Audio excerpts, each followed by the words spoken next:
What's up, guys? Welcome to the Life's Not Whack podcast. This is our episode 3 officially. We took a little hiatus. Andrea moved. I And did. yeah, I did. where are you at now? Halfway across the country. Yeah. I'm in a little state called Oklahoma. If you Mhm. haven't heard of it, find a map. It's in the middle of the country. Yeah, and so basically during that time, there was a lot of challenges to actually, recording and getting our vision that we had out there with Life's Not Whack podcast before. And so, yeah, we're here. You know what? We're not starting over again. We're picking up where we started. That's We're right. gonna keep it going. We're gonna keep the journey going. We do have a little bit of a new focus, which we're excited to share with you. But ultimately, we are still focusing on the life's not whack, as far as like life is not white and black. Mhm. There's gray area in everything that we do, and so we want to explore those gray areas, explore those challenges in our lives, and see where it takes us. And what I think is really cool is Isaiah came up with this idea that, we have the gray areas that we can address in our own life, but how cool would it be to invite other people on who are going through their own story, their own journey, and kind of see what gray areas they've experienced? Yeah, and so that's why we have Violet today. Violet Moreno is with us. Welcome. Thank you. She Thank you for is- having me. She is a photographer in the area. She actually photographed for my family. She photographed for my business that I'm starting up, and she's absolutely amazing at what she does. It's super. What did we say when you did it? It's just like super easy. Like you're Yeah, I really try to be chill. just easygoing. Yeah, low pressure. You're not like turn your head this way, turn your head that way. Like you're super chill. Like okay, maybe you should just like look better. You know? No, just And- joking. But you know what I will say, that's so important with photography because for me and my Can family. somebody get this dog out of here? Wait, Yes, is he in the this camera? is she in the no. camera? Yes, Riley is in this thing. Babe, can you come get this dog out of here? This is okay. This is a family podcast. We've got kids and I was just dogs. gonna try to Dogs, with and everything. children. Did you see Yes. it? You I might was, hear- like, moving my You- hand and she was like, You and she's getting. She's like, put your hand down. Stay here. So let's just jump right in to talking to Violet about her story, where she's at right now. Violet, can you tell us a little bit about yourself? We heard that you're a photographer. How did that get started? Yeah, I'm a photographer mostly for right now it's weddings, but I do a lot of families, kind of anything people want pictures of, I'll Yeah. do it for the most part. I was at a point where I was a stay-at-home mom, not working, and then I suddenly needed a job. So that was an option. I saw other people doing it. One of my closest friends was a successful wedding photographer. So one day I just was like, hey, can you teach me? And she was like, buy a camera and we'll do it. No way. And- So you had no Mm-mm, photography experience before then? nothing. Wow. And this was like October 2021. Okay. And yeah, so a little over 2 years ago. And I got the expensive stuff off the bat because I was like, I'm gonna do this, and I knew I needed to like pay off the debt that I was already gonna be in from buying it. Yeah. And somehow, by the grace of God, it's just kind of worked out. I've been blessed with really great mentors, really great opportunities, and I'm a single mom also. So that drive to just provide for my son and I has kind of kept me afloat too. Yeah. Yeah, that's awesome. So just to take us back just a little bit, just where were you, I guess, in your kind of like your formative years, like your college years and everything like that? What Mhm. were you aspiring to do? Right. And just to tell us a little bit about your backstory. Yeah. So I graduated college from SDSU in 2019 with a bachelor's in psychology. I have not touched it since then.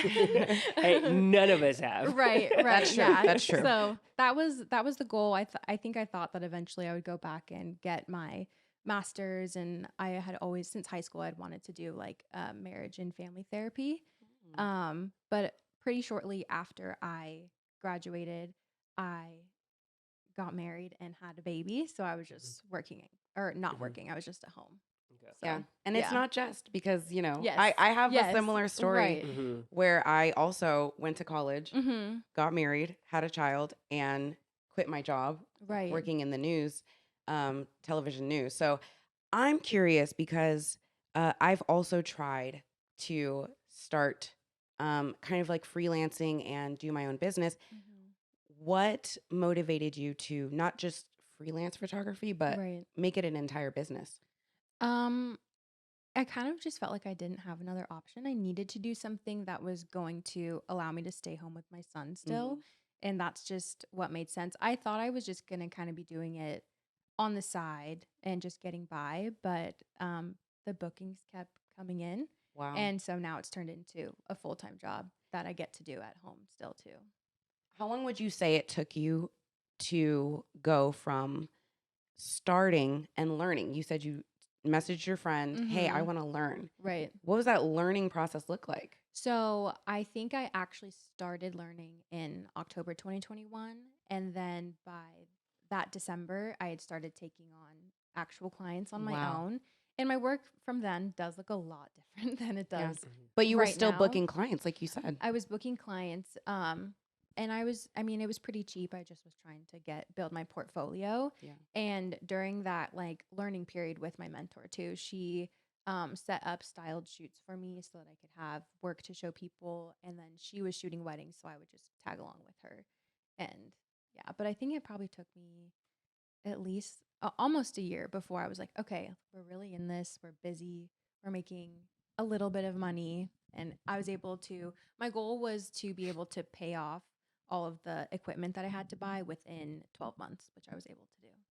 Congratulations. Yeah. That's That's a big crazy. deal. Yeah, that's That's a really big deal. cool. Yeah. That's awesome. Yeah. So I guess for me, I want to I guess talk about not just the business in that aspect, but just more Mhm. of just like we said, life's not white and black. Right. So maybe what were some of the kind of, you said you went to college Yes. and that didn't work out. Did you ever what was your desire to go into psychology? Obviously your road wasn't painted for you and Right.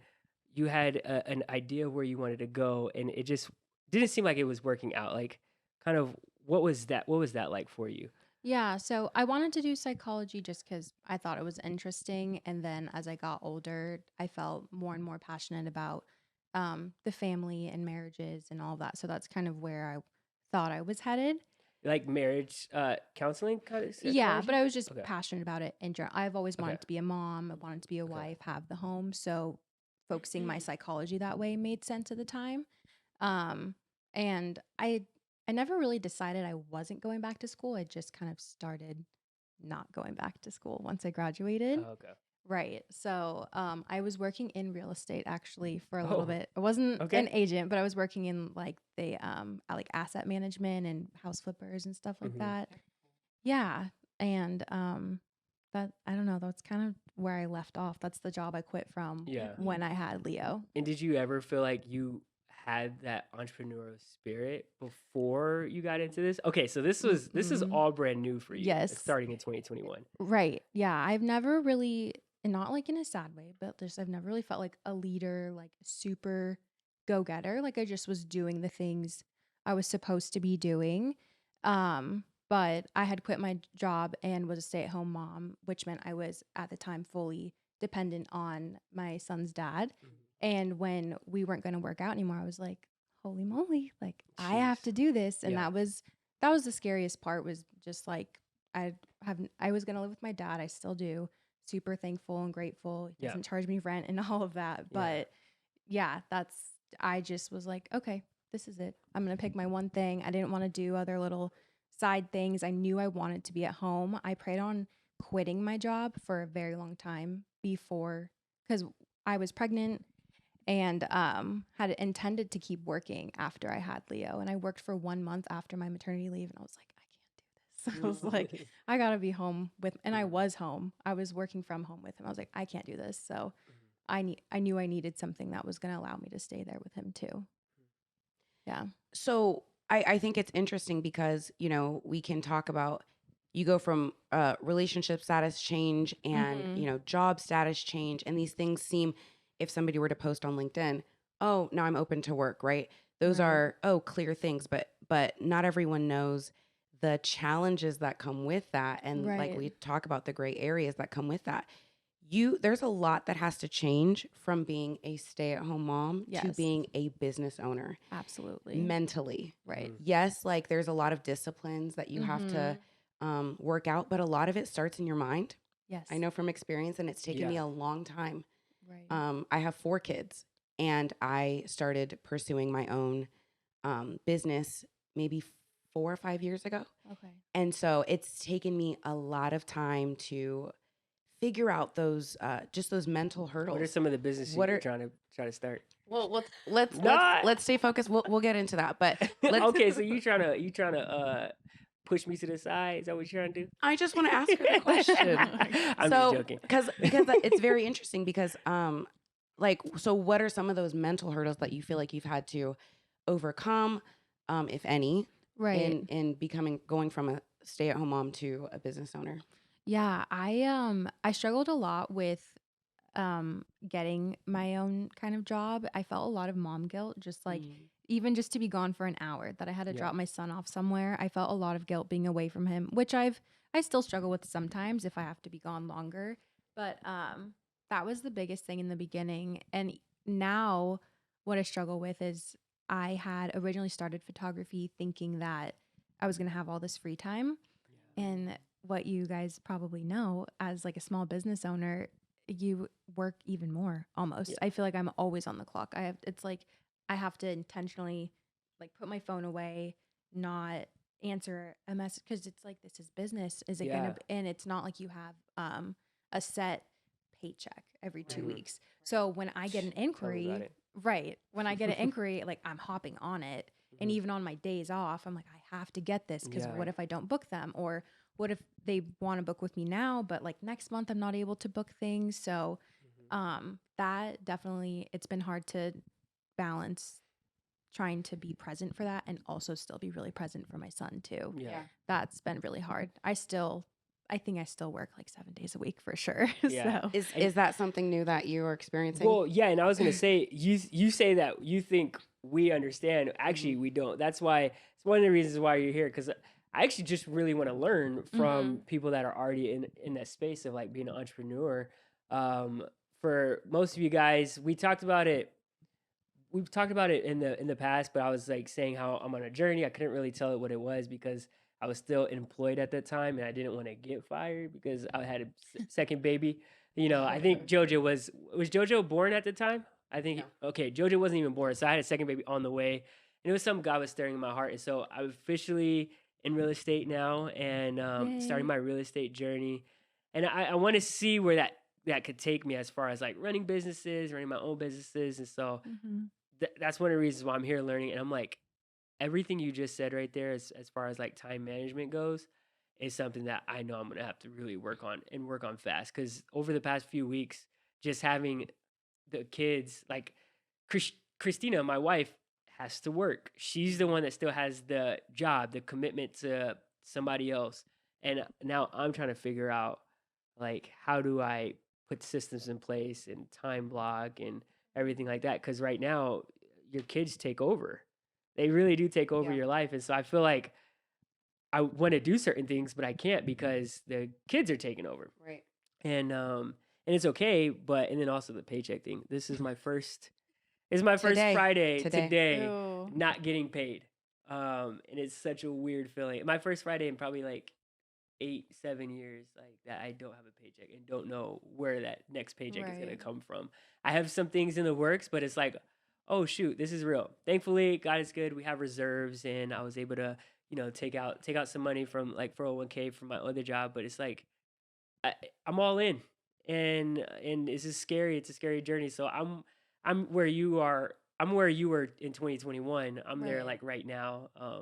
And just that. Oh my gosh, what do we do now? Right. So I want to know, because you're in a hungry state right now. Yes. Because and you intentionally put yourself in that hungry state. You did not intentionally put Right. yourself in that hungry state. What would you say? Like, what do you think that because you had to provide, Right. like, that's what I will say for me. I still consider myself a stay-at-home mom, Right. and I'm still trying to build up my businesses, but I don't have the hunger that maybe you had, that you had to Right. have, and that Isaiah has Put invited myself in. Yeah. into his life. So what would you say to him? Like, Well, I was gonna say the mindset that I don't know exactly the words that you just used, but like it's go time. Like Yeah. right now, like you're all in.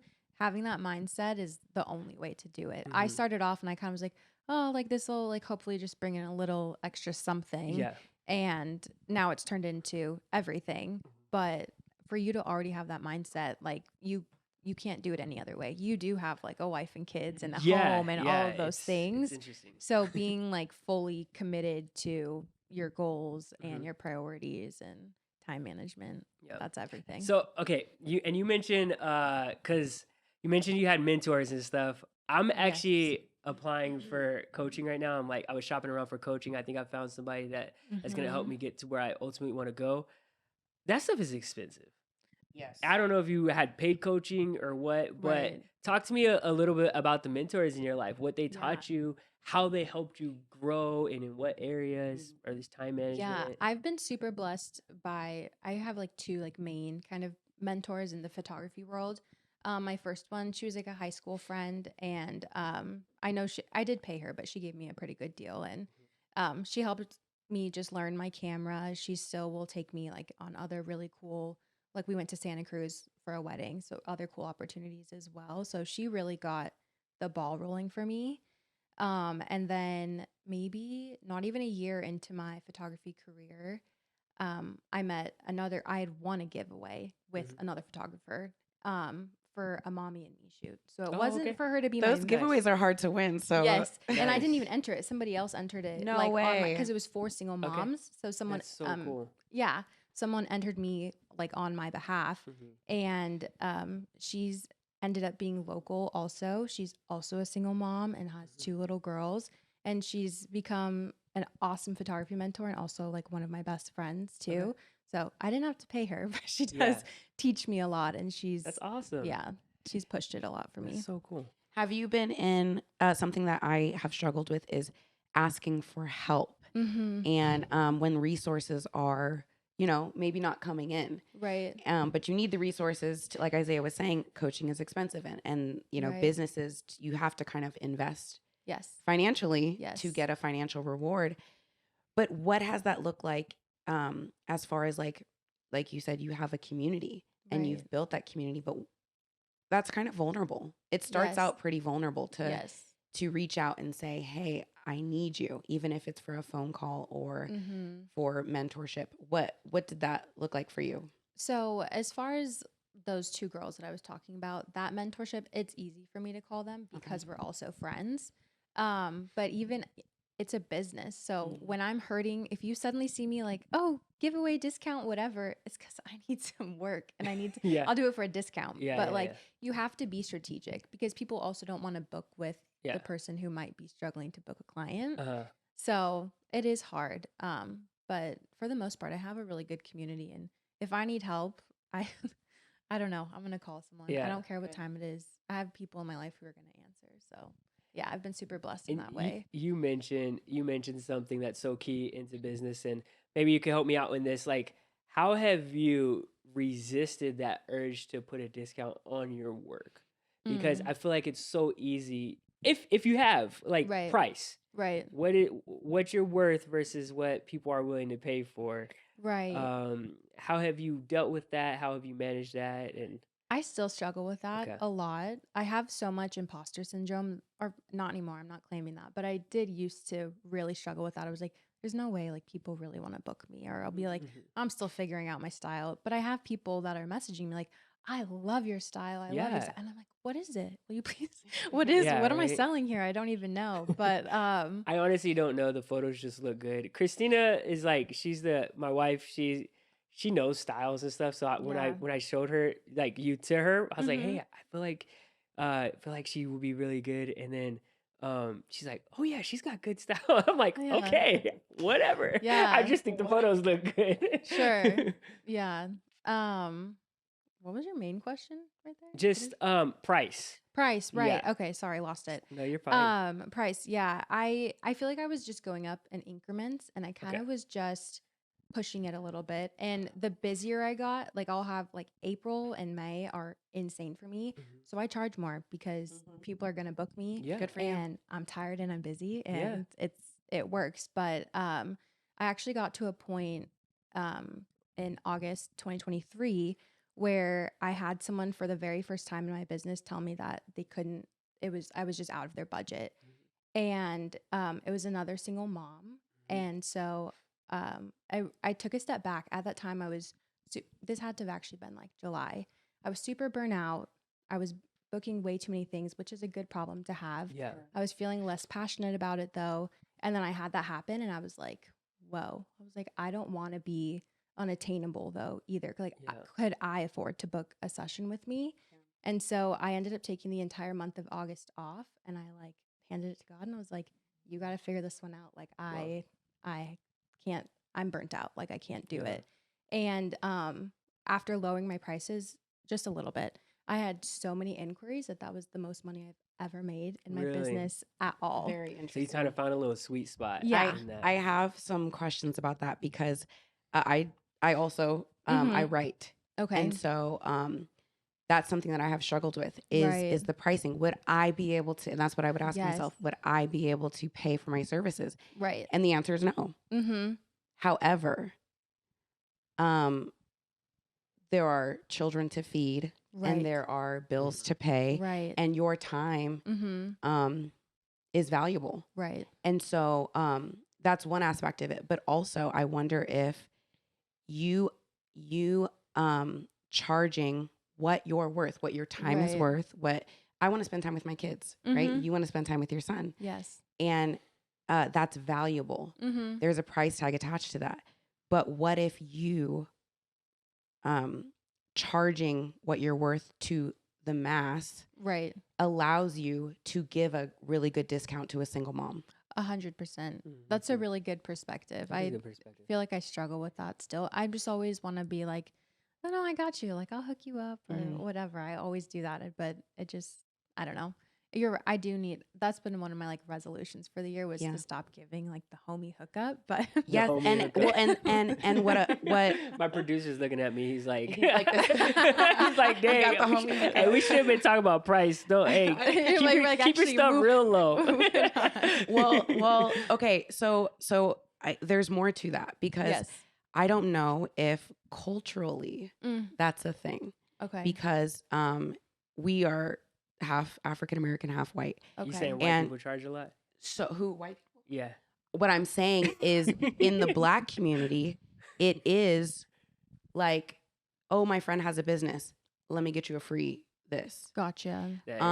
And something that my husband does a lot of work, nonprofit work for the Black community. And what we're learning is that maybe we have to pause on the nonprofit giving stuff until we are at a level that giving makes no difference to us. Right. Where we can, pay off all of our debt and be in such a financial situation that we can give to everybody and it not hurt us also. Right. So is that something that maybe like you're brought up, like we also are in a family. Oh, our family is like and everything. We will all be broke in the same house, and just, you know what I mean? Because we have that love and that heart to help one another. So where does that come? Do you think that that's more of a not just you, but maybe your family or your culture? Yeah, I'm trying to think about where I think it has to be a me thing because my family, especially my mom, was always like, you need to charge people, like you have to, like, and people want to book with you, like they're going to pay you, and people who really care about supporting you are going to pay it. So I really think it's just a me thing. I just always want to be like helping, but you're sparking some things in my head. Like, can I afford to just be like hooking people up? Right. Because it does in the end, like I'm the one that kind of hurts from that. Right. Yeah. So. Yeah. No, I definitely, I think what you were saying, or was it you, Andrea, about, like hanging out with your kids and stuff, like the time that the time that you spend with other people, with your clients and everything, doing your business, which is fine because that's your business, is taking time away from your kids. And I have been listening to a few people. I think the guy's name is Myron, or I don't know. Yeah. Yeah, you know Myron. Yeah. Yeah, Myron. And he mentioned that very same thing. He says if I'm gonna come and coach you he does like coaching stuff. I'm gonna come and take my time out to coach you. Mm-hmm. You're not worth. You're leaving my son and my family is Right. not worth what you're gonna pay me. Right. And I'm sorry. That's just the way it is. Yeah. And I'm paraphrasing what he said, but that's basically his standard. He has to see what is important to him in life and his Mhm. goals, the things that he's trying to achieve, the things that he's trying to build, and he just makes everything shape around that. Right. And so Photography might be a little bit different. It might but, be, yeah. But I wonder if sometimes so I have given a lot of free services to people, and I Mhm. write, like I said, and so I've given away free. It takes a lot of my time, Yes. but because I love people and I Right. want to support them, I've written things for free Right. that have taken me time. The thing is, what I notice is that the people who have paid me Mm-hmm. use what I have, Okay. and they promote it, and they Sure. Yeah. sell, and they, Right. if I wrote a Yeah. book, and so they'll sell their book. They Yes. take their investment in me Mm-hmm. seriously. Right.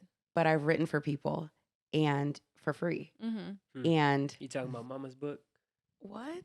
I'm just joking. I'm Why just would joking. you say that? I'm just, I gotta throw out something wild. Did you No. write Mama's book, or No, she it? wrote her book Oh, she wrote her herself. book herself. I did help publish love you- it. love you, Page Mama. Publishers on Hey, Amazon. Hey, go buy Destiny Destiny's Ranch. Okay. There's a lot of Yes, series. It's actually really good. It's a good children's book. Yes. We'll get one for Leo. Yes. Okay. We'll give I you can a pay book. you for it. No. Okay. Right. Yeah. Oh, See, now we're doing exactly what we were just talking about. How much are Mama's books? It's okay. So No, it's okay. it's probably about $13.99. Oh yeah, you could pay for that. Yeah, No, I I'm got, just you got it. that, girl. Thanks, guys. So Isaiah, you made me lose my train of thought. I'm sorry. You got to be able to flow. Flo, would you said interrupt me? photography might be different. Okay. So I'm wondering, because photography, I'm like, you give them the photos. That's kind Oh, of yes, it. But right. do you feel like that maybe has played an aspect where, so I have done work for people for Right, free, right. and they do nothing with it. Sure. So Another thing. it almost feels Yeah. like a waste Yes. if I'm gonna write something for you for free and you Right. don't use it. Right. For me thinking back, the people who are sharing my work and rebooking with me and telling their friends to book with me are people who pay. Yeah. My friends who I don't charge or other people who I've given discounts, they. I'll be Exhibit A. We haven't posted yet. It's Christina's fault. I'm sorry, Violet. We haven't posted. I'm But just kidding. I plan on it. Christina, she runs that Isaiah, aspect. this is not making you look good, It's bro. not making me. I'm I here wasn't learning. thinking about you when No, I it's just okay. said that. But Yeah. I'm didn't even have to say that. This podcast was to be transparent. Got we should it. be honest, and this is me. I'm gonna I'll make give a you a post. discount next time too, even after this Hey, conversation. make a post Hey, look tonight. out for his post and Yeah. and share the love. Yes. Right, Yes. right. And then go follow my page. And go follow her page. But it is the people who I will do work for free. They might share my stuff, but they're not like coming back and return clients. I have clients who have booked with me and then a year later they're coming back again and they're like, charge us your price. Like, we understand like inflation, your price has gone up. So I know what you mean. The people that I'm doing things for a discount or for free, it's not always coming back the way you would think it is when you're putting it out there. Yes. And I wonder, okay, this is probably my last point on price. Maybe Isaiah wants to say something, but I also have to include in my price, and I do this now, childcare. Yes. So is that something Wow. that Yeah, you that's true. have to do, or Mhm. or because you have family that can watch your son for free, or what's that Right. look like? I have family, so I don't have to charge people for what I would pay for childcare. But if I feel like the price that I charge for like a 1 hour session with me is fair to me being away from my son and the work that I'll have to do to edit and all of that. But if people want me to travel somewhere, they won't understand that the travel fee is not just the gas for me to get there or wear and tear on my car. You're asking me to be gone for 5 hours instead of maybe 2. Yeah. Yeah. So I do charge And with for kids, if- that's almost impossible. That's to what I'm be saying. If I'm gonna qualified. be Yeah. away from my kid like that, like Yeah. it's expensive. And if you don't want to pay for that, it's totally fine. It's not worth me though, like you guys have Right. both said, being away from my son. Right. Mhm. Because he's still the priority, and that's Of course. where the balance comes back to Of is course. being able to prioritize both. On a different Yeah. note, I feel like all you people that are single out there watching this podcast, hey, if we don't show up to something, it's okay. Yeah, I just gotta vent because as a parent, Do you mean single or without children? single without children, whatever. Yeah, I'm a young adults director, so there's a lot of single people out there that like, yeah, the whole dating scene is weird in itself. I don't know if you. But it's beautiful. You have to speak positively over it for the people who are single. What are you talking about? The dating world is beautiful. No, You the have to- dating world is jacked up. It's we could really talk. bad. It's You really have to, bad. No, like, dating is. as that- someone that's a in whole. it, Okay, we it's could tough. talk about a little dating